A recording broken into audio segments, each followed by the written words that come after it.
So the one length bob, personally one of my favorite haircuts, but I want to share with you some very basic tips, as I feel this is a haircut that is kind of got so many different ways you can do it. It can be quite confusing.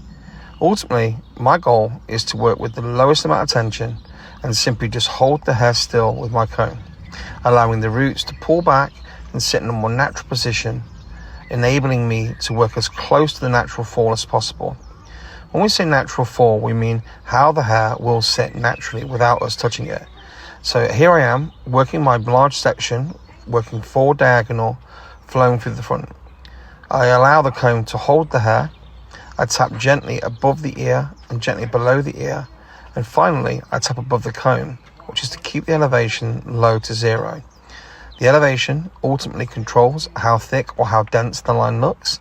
So if the elevation is lifted at all, this will create a softer appearance to the line. Whereas keeping the elevation really low, as I'm working here, 0 elevation, will enable me to keep a stronger line. My final sections are all cut almost totally freehand around the sides, enabling me to get the most control possible with how the hair will sit natural, ensuring the bob looks precise and needs very little work to adjust it when dry.